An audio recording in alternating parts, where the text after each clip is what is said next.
Buenos días chicos, bienvenidos a la clase. El día de hoy continuamos con la temática vista en clases sobre dinámica poblacional. Algunos conceptos ya los habíamos visto, pero bueno, vamos a repasar desde un inicio para colocarnos en contexto.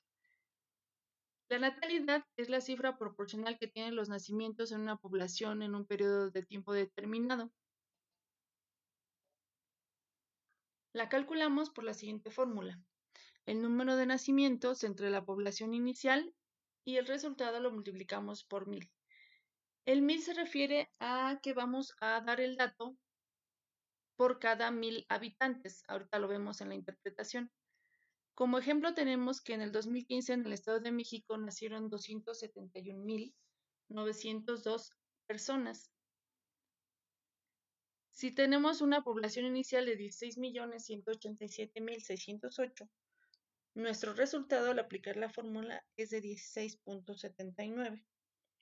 Ahora, ¿cómo lo interpretamos? Decimos lo siguiente. Durante el 2015, en el Estado de México, se registraron 16,7 nacimientos por cada 1000 habitantes, o también lo podemos reportar en porcentaje. Decimos que durante el 2015 la tasa de natalidad fue de 16,7%.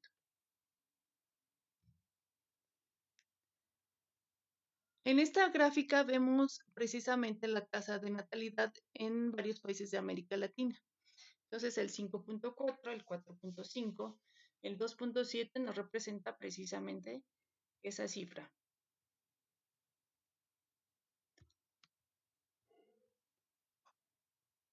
Mencionamos que es durante un periodo de tiempo determinado. Por ejemplo, su primer dato, que es 5,4, entre 1985 y 1986, fue de 5,4 para la población rural y de 3,0 para la población urbana.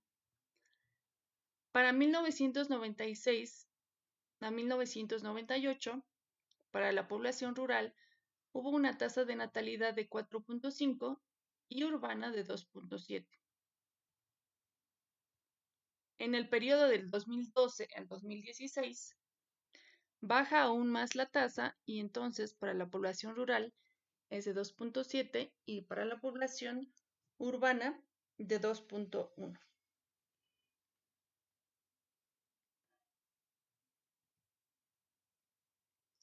Ahora, la tasa de mortalidad.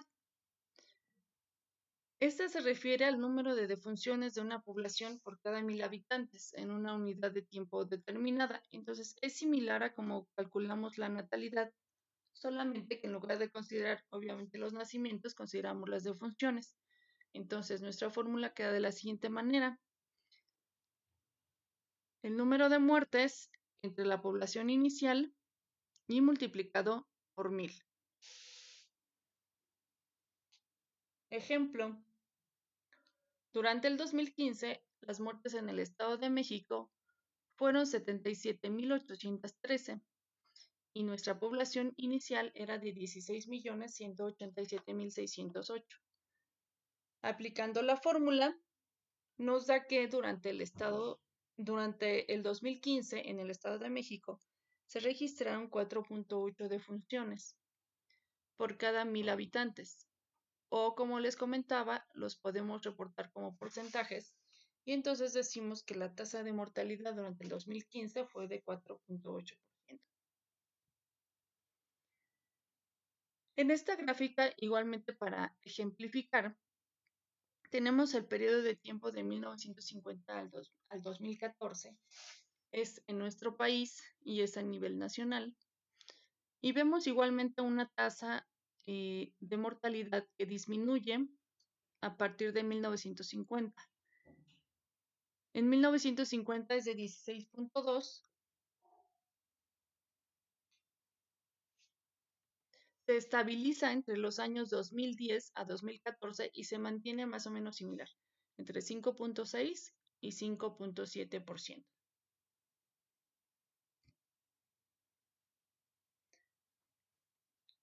Tanto la natalidad como la mortalidad afectan la dinámica de la población. Son factores que la afectan. Entonces, cuando nosotros hablamos de natalidad y mortalidad en una población, necesariamente hay que considerar otro factor, que es la migración. Estos tres indican, como lo veremos más adelante, qué tanto crece una población. Entonces, la migración es el desplazamiento geográfico de los miembros de una población y nos da como resultado la alteración en su densidad. ¿Por qué razón los individuos de una población migran? Esto no solo se da en la especie humana, sino en cualquier otra especie. Decimos entonces que los factores que afectan el desplazamiento de las personas pueden ser alimento, pueden ser pareja, puede ser la anidación, por ejemplo, en el caso de las aves, puede también ser por buscar mejores condiciones ambientales, por ejemplo, en lugares donde hay sequía, los animales se trasladan a otros donde no la hay. Entonces, la migración puede ser de dos maneras. Si la población sale de un lugar, le llamamos emigración, y si llega a un lugar determinado, se le llama inmigración. Entonces, ¿cuáles son los factores que modifican el tamaño de las poblaciones? Tanto la natalidad como la inmigración lo van a incrementar y la mortalidad y la emigración lo van a disminuir.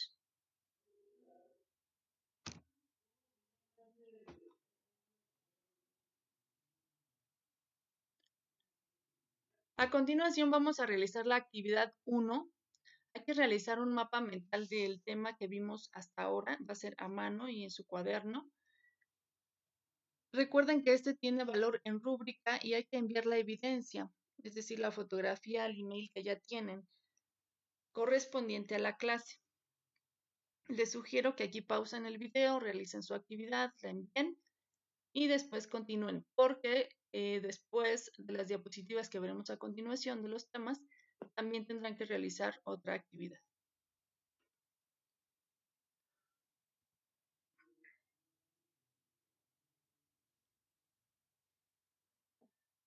Bueno, continuamos entonces con la estructura de la población. Seguimos en el tema general que es dinámica de la población. Y aquí vamos a ver lo siguiente, que son las tablas de vida. En las tablas de vida propiamente ya se registra la natalidad, la mortalidad y la migración de los organismos de una población a lo largo de su vida. ¿Qué obtenemos con estas tablas de vida? Información para elaborar gráficas de supervivencia. ¿Para qué nos puede servir todo esto que nos generan estos datos? Ahorita lo vamos a ver. Las gráficas de supervivencia se clasifican en tres grupos.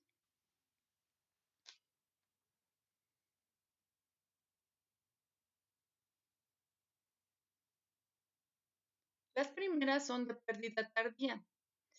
Estas gráficas de supervivencia cambian según la especie de que se trate y ahorita lo vamos a ver. Por ejemplo, estas de pérdida tardía se da en aquellas especies donde las hembras tienen pocas crías en cada evento reproductivo. Por ejemplo, en el caso de los elefantes y en el caso de los humanos. Y esto se da porque hay cuidado parental y entonces esto garantiza que haya una alta supervivencia de las crías en el periodo juvenil.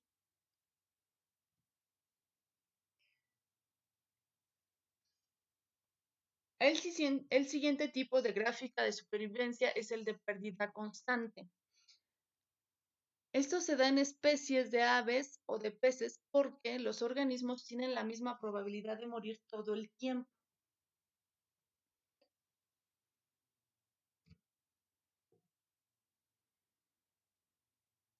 Y por último, las gráficas de pérdida temprana. En esta, los organismos tienen que producir una gran cantidad de descendientes que reciben muy pocos cuidados de los padres, por lo que la mayoría muere.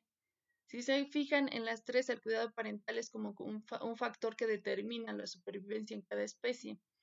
Entonces, en estos de pérdida temprana tenemos a los insectos, por ejemplo, que ponen una gran cantidad de huevecillos, y a las tortugas.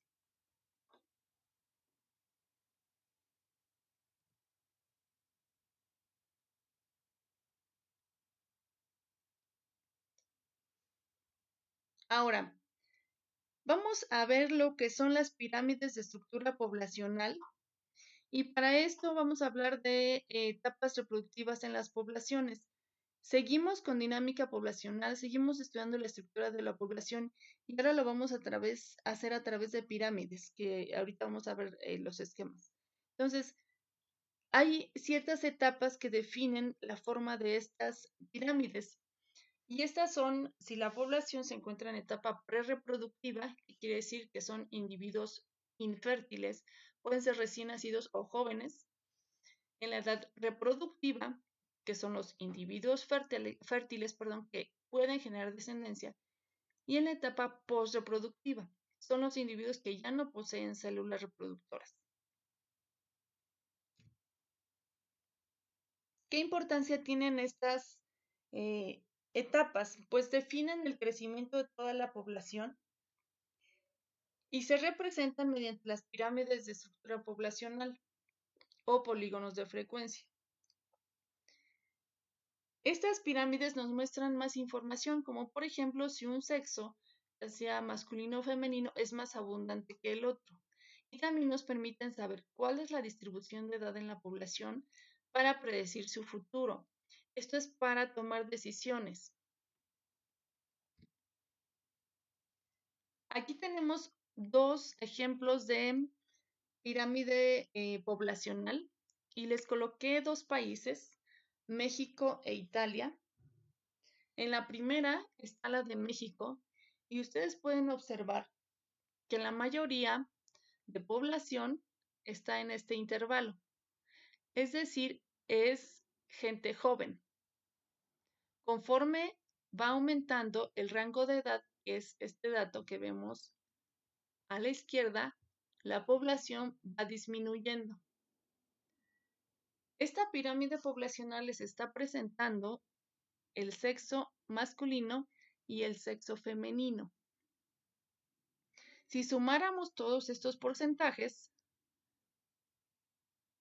todos esos, tanto los de mujer como los de hombre, entonces nos daría el 100% de la población.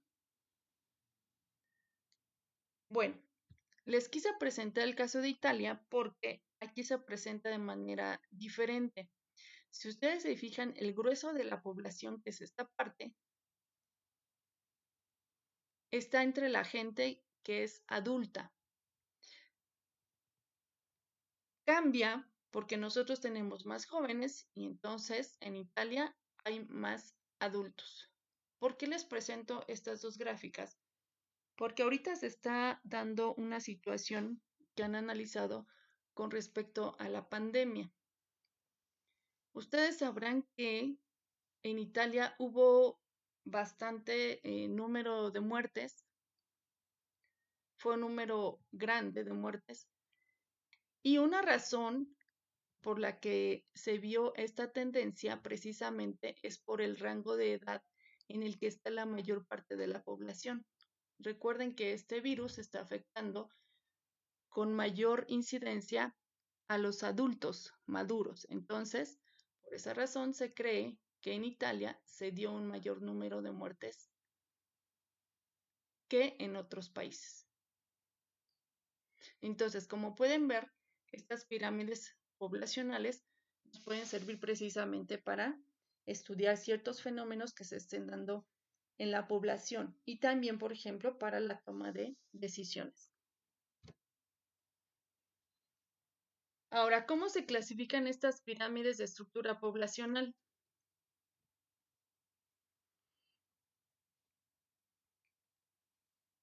Y esto va de la mano con las dos pirámides que veíamos anteriormente.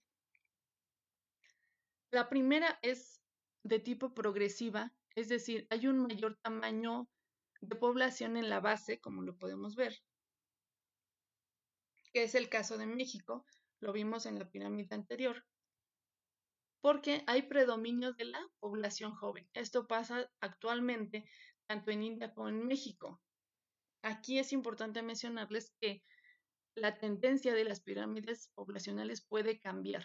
Por ejemplo, para México se pronostica que para el 2050 la mayor parte de población se encuentre como en el caso de Italia, entre los adultos ya mayores, y va a haber menos jóvenes.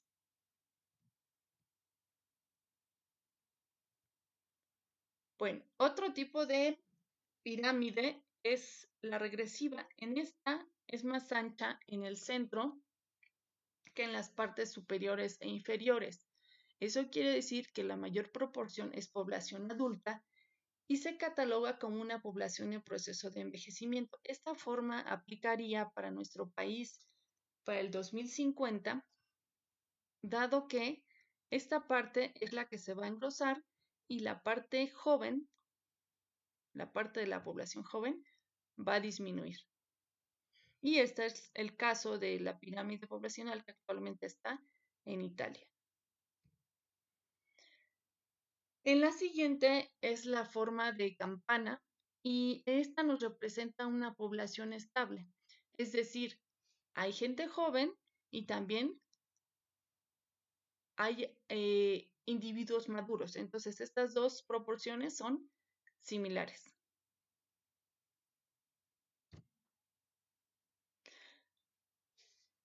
Ahora, ¿cómo se calcula el crecimiento poblacional? Precisamente las dos pirámides anteriores nos dan información del número de personas que están en una población, pero tendríamos que sacar nuestra tasa de crecimiento poblacional para ver cómo se van a mover esos datos. Entonces, ¿cuál es nuestro crecimiento poblacional? Pues va a ser el cambio en el número de individuos de una población durante un determinado tiempo. Esa tasa, ¿cómo puede ser? Puede ser cero, es decir, que la población no esté creciendo, puede ser positiva o puede ser negativa. Y se calcula mediante la siguiente fórmula. Entonces, nuestra tasa de crecimiento va a ser igual a mi valor final menos mi valor inicial entre mi valor inicial. Por ejemplo, si tomamos los años del 2015 al 2017 y vemos que en el 2017 tenemos una población de 1,250 y en el 2015 tenemos una población de 1,000, podríamos aplicar la fórmula para sacar nuestra tasa de crecimiento. Enseguida les doy el dato que resulta de realizar la operación. Entonces sería 1,250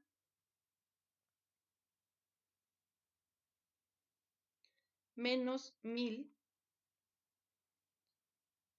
entre 1,000 por 100. Entonces mi tasa de crecimiento tendría un valor del 25%. La población está creciendo un 25% entre el 2015 y el 2017. Y esta es una gráfica para el Estado de México. Nos muestra la población total dividida por sexo. La parte más clara son mujeres, la parte más oscura de las barras son hombres. Y nos da la tasa de crecimiento anual desde 1990 a 2010. Si ustedes observan las barras, vemos que estas van incrementando desde 1990 hasta 2010. Sin embargo, nuestra tasa de crecimiento sí va disminuyendo. ¿Qué quiere decir? Que hay un menor crecimiento de la población, por ejemplo, a partir de 1999 hasta el 2010, como que se vuelve un poquito más estable. En el caso de 1990 a 1998 fue un cambio mayor. Y esto puede estar influenciado por muchos factores, ¿no? Por ejemplo, la tasa de natalidad, la de mortalidad y la migración, como veíamos anteriormente. Entonces, nuestra tasa nos indica a qué velocidad está creciendo la población. No quiere decir que no esté incrementando. Aquí vemos que sí está incrementando, pero ya lo está haciendo a una velocidad menor que, por ejemplo, en estos años, lo que les comentaba, de 1990 a 1999. Este es otro ejemplo. En el anterior veíamos como que una línea más o menos estable, pero por ejemplo, en esta, que es el caso de Torreón, aquí en México, vemos cómo se mueve, ¿no? De un año a otro. Este es el número de individuos en la población. Como ven, las barras van aumentando. Sin embargo, nuestra tasa se está moviendo, ¿no? Continuamente. Por ejemplo, de 3.6% en 1930 bajó a 1.7% en 1940. Se dispara en 1950 a 6.8%, pero a partir de este se presenta cada vez más baja, ¿no? Hasta llegar a 1.6 que se registró en el 2016. Eso quiere decir que la población incrementó del 2010 al 2016 solamente en 1.6%. Por eso se dice que se ha desacelerado en los últimos años.